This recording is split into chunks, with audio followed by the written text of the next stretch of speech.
یہ پڑوسی ملک سے ایک کویسچن کیا ایک بچے نے، وہ کہتے ہیں کہ ہمارے یہاں جب کسی کا انتقال ہو جاتا ہے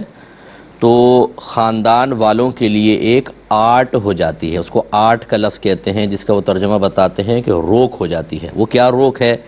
کہ اب یہ اچھے کپڑے نہیں پہنیں گے، اچھے کھانے نہیں کھائیں گے، عورتیں نہ میک اپ کریں گی، نہ مہندی وغیرہ لگائیں گی۔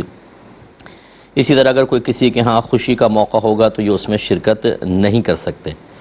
اب اس آرٹ کو ختم کرنے کا طریقہ یہ ہوگا کہ تیسرے دن بعض لوگ ختم کرتے ہیں، تیجے کے اندر کوئی آرٹ ختم کر رہے ہیں، یا 10ویں دن ہوتا ہے، یا 20ویں دن، یا 40ویں دن، اور پھر یہ آرٹ ختم ہو جاتی ہے، اور اس کے بعد پھر وہ تمام چیزیں کرنا شروع کر دیتے ہیں۔ اور اگر کوئی ان کو منع کرنے لگے کہ بھئی ایسا شریعت میں نہیں ہے، تو وہ کہتے ہیں کہ بھئی تم زیادہ جانتے ہو، خاندان کے بڑے بوڑھوں نے اس طرح کیا ہے، کیا حکم شرع ہوگا؟ دیکھیں، یہ آرٹ صرف 3 دن تک تو اس کی گنجائش نکل سکتی ہے کہ نبی کریم صلی اللہ علیہ وسلم نے ارشاد فرمایا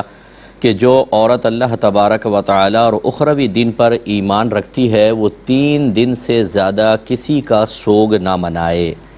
ہاں، شوہر کی موت پر 4 ماہ 10 دن سوگ منائے گی۔ تو مطلب یہ ہے کہ فرض کر لیں اگر یہ کوئی زوجہ ہیں، کسی کی بیوہ ہیں، تو یہ تو 4 ماہ 10 دن تک غم منائیں گی، اور اس میں اظہار غم ہوگا جس کو سوگ کہتے ہیں۔ اس میں تمام زینت ترک کرنی ہوتی ہے، اچھے کپڑے نہیں پہنیں گے، کھانے پینے کی کوئی ممانعت نہیں ہوتی، اچھے سے اچھا کھا سکتی ہیں، بس زینت کو ترک کرنا ہوتا ہے، اظہار غم کرنا ہوتا ہے۔ باقی کسی کا بھی انتقال ہو جائے، سگے بھائی کا ہو، والد کا ہو، والدہ کا ہو، اولاد کا ہو، 3 دن تک سوگ کی اجازت ہے۔ اچھا، اس میں فرق یہ ہے کہ بیوی پر سوگ واجب ہے، نہیں کرے گی تو گناہ گار ہوگی، لیکن عام لوگوں کی موت کے اوپر 3 دن تک کی جو سوگ کی اجازت ہے یہ واجب نہیں ہے، کوئی نہ کرنا چاہے نہ کرے، بالکل گناہ گار نہیں ہوگا۔ تو 3 دن تک سوگ کی اجازت ہے۔ اس کے بعد اللہ کے نبی نے ارشاد فرمایا جو اللہ تعالیٰ اخروی دن پر ایمان رکھتا ہے اس کے بعد سوگ نہیں کرے گا۔ تو اس کا مطلب یہ ہوا کہ اگر کوئی زوجہ کی آپ بات نہیں کر رہے، اوروں کی بات کر رہے ہیں، اور پھر یہ 3 دن سے زیادہ سوگ منانے کی رسم قائم رکھی جاتی ہے، تو یہ پھر بدعت سیئہ ہے، جس کے بارے میں نبی کریم نے ارشاد فرمایا کل بدعت ضلالہ وکل ضلالۃ فی النار،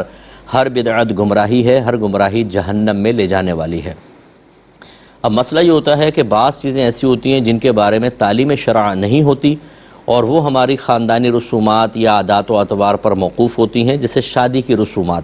ہر کمیونٹی کی تھوڑی تھوڑی مختلف ہوتی ہیں، کیونکہ وہاں شریعت نے کوئی باقاعدہ ہمیں بانڈ نہیں کر دیا ہے۔ لیکن جس مقام پر تعلیم شرع باقاعدہ موجود ہو، وہاں پر ایک نئی چیز بنا لینا وہ بدعت کہلاتا ہے، اور گویا کہ اپنی ایک شریعت بنا لینا ہے،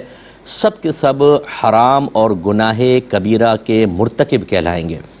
اور یہ جو کہا کہ جی بڑے بوڑھے ایسے کر کے چلے گئے، تم نئے آ گئے ہو، خدا را اپنے بڑے بوڑھوں پر رحم کریں،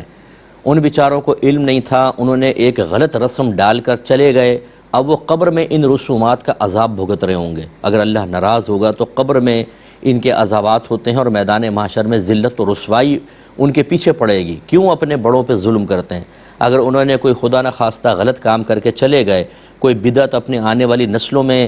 جاری کر دی، دین تو اصل نہیں سکھایا، ان رسومات کی پیروی کروا کر ان کو اصل دین سے ہٹانے میں اپنا مؤثر کردار ضرور ادا کیا، تو اب تو وہ قابل رحم ہے، ان پہ رحم کریں خدا کے واسطے، اور اس قسم کی یہ آٹ جاٹ پاٹ جو ہے یہ سب ختم کیجئے۔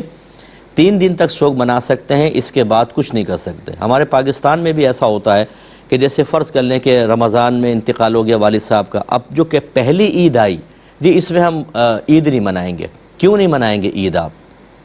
ایک ہے کہ جی دل نہیں چاہ رہا ہمارا، ٹھیک ہے کوئی بات نہیں، آپ کا دل نہیں چاہ رہا، آپ نے اچھے کپڑے نہیں پہنے، آپ نے زیادہ شوخی کا اظہار نہیں کیا کیونکہ تازہ موت ہوئی تھی، کوئی بات نہیں۔ لیکن ایک ہے کہ اس کو واجب سا سمجھنا کہ نہیں، پہلی عید پہ اگر کریں گے تو لوگ کیا کہیں گے، اور لوگ بھی آ جاتے ہیں گھر کے اندر کہ یہ پہلی عید تھی، ہم نے کہا چلو تعزیت کر لیں۔ یاد رکھیں تعزیت صرف 3 دن تک ہوتی ہے، اس کے بعد تعزیت کرنا خلاف شرع ہوتی ہے، یہ بھی بدعت ہوتی ہے، خواہ غم تازہ کرنا۔ 3 دن کے بعد بس ختم، پھر چاہے والد ہوں، والدہ ہوں، بیوی کا انتقال ہوا ہو،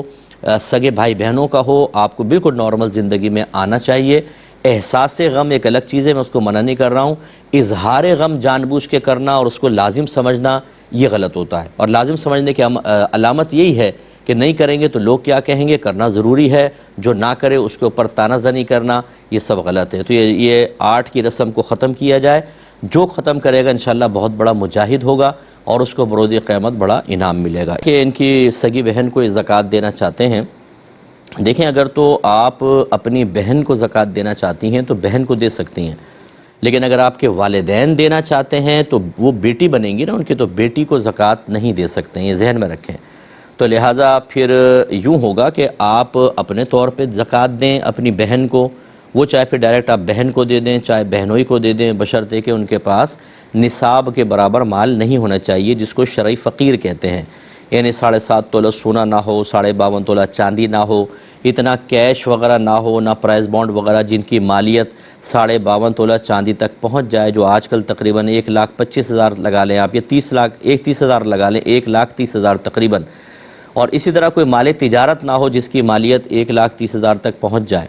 اور اسی طرح اگر یہ سب چیزیں ہیں فرض کر لیں تو اتنا قرضہ ان کے اوپر ہو کہ اگر قرضہ ادا کر دیں تو پھر نصاب باقی نہ بچے۔ اسی طرح ضروریات زندگی سے زائد اتنا سامان ان کے پاس نہیں ہونا چاہیے کہ جس کی مالیت 52.5 تولہ چاندی تک پہنچ جائے، جیسے مثال کے طور پہ ان کے اوپر کا پورشن خالی پڑا ہوا ہے، ان کی ملکیت میں ہے، وہ کرائے پہ نہیں چڑھا ہوا لیکن اس کی باقاعدہ قیمت ہے، تو وہ زکوٰۃ نہیں لے سکتے کیونکہ اب وہ اس کی قیمت زیادہ ہوگی۔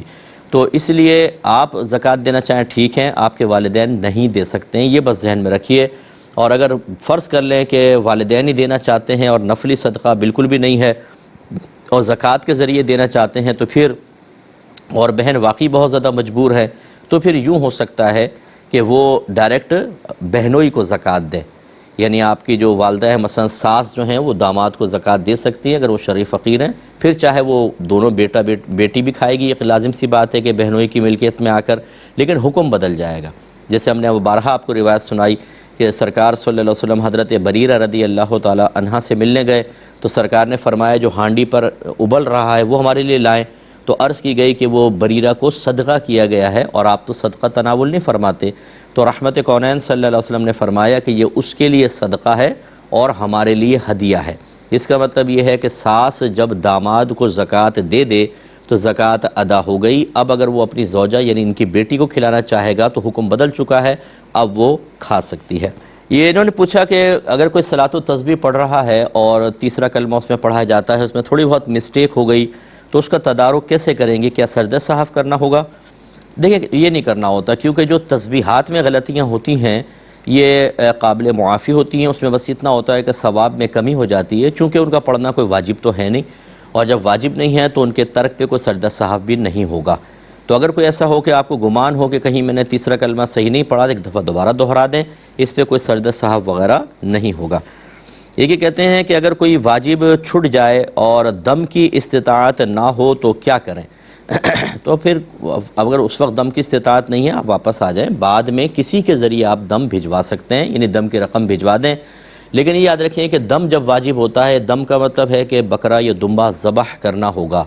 تو اس کے لیے حدود حرم شرط ہے، آپ گھر پر آ کر نہیں کر سکتے۔ کسی کو جو دوبارہ عمرے پہ جا رہا ہو، کوئی حج پہ جا رہا ہو، اس کو پیسے دے دیجئے گا، وہاں پر جا کر وہ آپ کی طرف سے دم ادا کر دیں گے۔